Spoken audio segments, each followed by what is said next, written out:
Hi friends, Mandy here with a new layout for the Vicki Boutin design team. Today I'm going to be using a cut file from Just Nick Studio on my layout. This month our design team were very lucky to receive some cut files from Just Nick, and so the one that I chose to use on this page is called Floral Swag. And what I wanted to do with this cut file was paint it with some watercolours, and these are the new watercolours from Vicki Boutin. And so what I did with the cut file was I enlarged it to be approximately 10.5 to 11 inches, I think it is. I wanted it to be a real main feature on the page, and so I had thought about positioning it horizontally across the page, but what I end up doing is have it going down the page, and so it's going to take up most of the right hand side of the layout. So I just cut this on regular white cardstock. In hindsight, I probably should have cut it on the foundations paper because it's thicker and takes the wet mediums a lot better. But when I cut it, I wasn't sure exactly what I was going to be doing with the cut file. And so because I just cut it on the regular white cardstock, I added a coat of gesso to it just so that it would take the watercolours better and that it wouldn't get too warped. Okay, so you can see there over on the left hand side of the screen I've pulled out some of the pattern papers from the Vicki Boutin All the Good Things collection. And what I'm doing with my watercolours is blending my colours together to match those colours in the patterned papers. So for the green of the leaves, what I've done is I've mixed together a light green, the yellow and a bright blue, and then I've also added some white in there just to tone it down a little bit, and so that tones in nicely with that teal colour in the collection. So then moving on to the pink, I'm going to paint those two larger flowers with the pink, and to make that colour what I did was mix together that bright reddish pink with the white, and then I'm also going to add in a little bit of yellow just to give it a little bit of a peachy tone. So this is a really easy way of adding some mixed media to your layouts. You really can't go too wrong with this. I mean, I'm by no means a professional when it comes to watercolouring, but this was really relaxing and fun, and you know, if you are a bit hesitant to add too much mess to your backgrounds, but you still want to have a bit of a play with mixed media, this is a fun way of doing that. And it's also a great way of getting used to the products and seeing how they work. I've found that the best way to learn with mixed media is just to play and experiment, and I think by using the paints in this way, it would be a great way of seeing how they work, seeing how they move on the page, how they dry. I think it's sort of maybe less intimidating than doing it on a big 12 by 12 sheet of cardstock, and it just allows you the opportunity just to play and experiment with the paints. Okay, so I'm moving on now to the yellow, and to create that beautiful buttery yellow, I just mixed together that bright yellow with the white, and I'm going to paint those little buds with that. So I'm really liking how this is looking. I love the colours, and I really like how, because I added the gesso to the cardstock before I painted it, I like the way that the colour sort of pulls in certain areas rather than just soaking straight in. I really like the effect of that. So I'm just finishing off painting those little yellow buds, and the next colour I'm going to move on to is that beautiful blue that's in the collection, and it's sort of a purplish blue, so I'm going to mix together a purple and a blue to make this colour, and then I'm going to paint those last two flowers with that.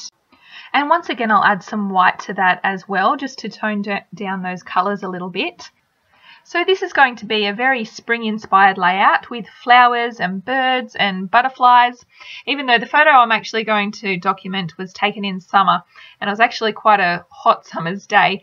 It has been crazy here in Australia. It's supposed to be autumn, but summer is well and truly hanging on, and it's been so hot. But yeah, I wanted to go with a bit of a spring vibe on this page. Okay, so you can see that blue. I just keep sort of adding colours until I get the colour that I'm looking for. So I just keep adding a little bit of white, a bit of purple, a bit of blue, until I get it to be the colour that I want it to be, and just adding lots of water to that as well. So I'm happy with that colour now, and I'm going to get those last 2 flowers painted. I found that the paints actually dried really quite quickly. I didn't need to use my heat gun or anything. Even though I did add a fair bit of water, I did leave them just for a little bit to dry in between applying each colour, mainly because I didn't want the colours to blend together. For instance, I didn't want the pink to blend with the blue and make a purple. I wanted each of those colours to be separate. So I just made sure that each colour was dry before I moved on to the next colour, but it really didn't take too long to let that dry. I didn't want to use my heat gun because I didn't want to warp the cardstock too much. Okay, so I wanted to add just a little bit more depth of colour to those pink flowers, and I wanted sort of the centre of them to be a little bit darker. So what I decided to do was pull out my art crayons, and I'm just using the stencil brush. I started off with the smaller one, but I found that that wasn't adding enough of the colour, so I've just moved on to using the larger one, and I'm just adding a bit of that pink art crayon just to the centre of both of those flowers, and I really love how that turned out. It really gave them just a lot more depth and makes them look a little bit more real, I think. I just like that variation in colour. Okay, so now I'm moving on to my background, and I'm using a sheet of the Vicki Boutin Foundations paper, which is really thick, great cardstock for using for mixed media. And I did apply a coat of gesso to that. And I find that the best way for me to apply the gesso is to use an old credit card or a gift card, and I just sort of swipe it. I add some dabs of the gesso onto the background, and then just use the credit card to swipe it over the whole background or the area where you want to add your mixed media. And I find that that gives it a really nice thin coat, and it's very smooth. So I did that because I knew I wanted to add lots of colour and liquid to the page, so that just gives it a coating and makes sure that it doesn't soak into the page. And as I said before, it allows the colours to sort of pool in certain areas. You can see there that the sort of darker and lighter bits where the colour has pooled, if you don't use gesso, then it kind of just soaks straight into the page, and you can't sort of move it around as much. So I started off with the green at the top, moved down to that purpley blue, and then at the bottom there I'm just adding some pink. And then I also, off camera, added some splatters as well. Once those had dried, I decided it just sort of needed a little bit more, so I went back and added some splatters in the same colours over the top of that.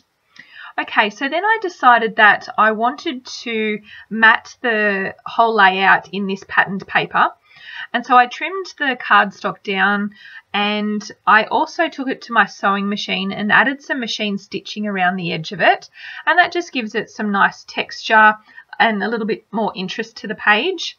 And then I gutted the centre out of that patterned paper because I know that I'll be able to use that on another layout, and there's no point in wasting it because you can't see it because it's behind the white cardstock.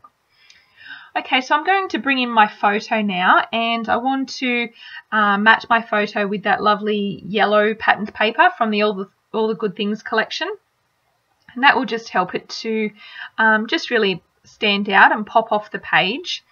And I really love how that cut file looks with the mixed media behind it. I'm really happy with how that turned out. I sort of wasn't sure whether I would add some mixed media to the background or whether I'd just leave it at just painting the cut file, but when I put it on the page I felt like it sort of needed something else, and I really like how that looks.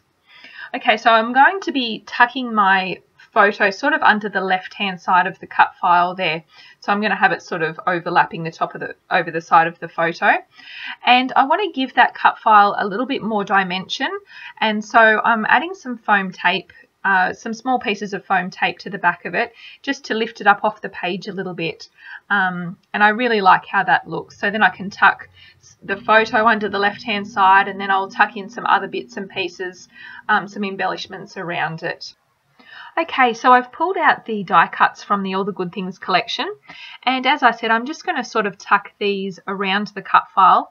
I'm going to create a little cluster there that is going to balance out the photo in the top left, and I'm going to bring in lots of those cute little elements like the birds and the butterflies and that sort of thing. So I'm tucking in some more die cut leaves there underneath the left hand side of the cut file. And the photo that I'm documenting is of my eldest daughter, Abby, and it was just taken on a day when, it was during the last school holidays when I took the kids on a bit of a day trip to the Hunter Valley, which is sort of about an hour and a half from where we live, and we thought it would be a lovely day for a picnic, but when we got there it was so hot and humid. I think it was nearly 40 degrees, so we didn't end up staying all that long, but I ended up just getting a few nice photos of the kids while we were there. And I love that Abby is always so happy for me to take photos of her, and I think she just has the most beautiful smile. So I did add a few little embellishments there on the left hand side of the photo. They don't actually end up staying there because I just felt like it was sort of taking away from that right hand side with the cut file, that I just really didn't feel like it needed anything there. So just to add some butterflies to the page, I decided to pull out that beautiful patterned paper from the collection, and I'm just going to fussy cut a couple of the butterflies to add to the page, so then I can sort of use them like die cuts. And I actually really quite enjoy fussy cutting. I know some people aren't a fan, but I actually find it quite relaxing, and these weren't too difficult to cut out. So there you can see I cut out one of the blue ones and a yellow one.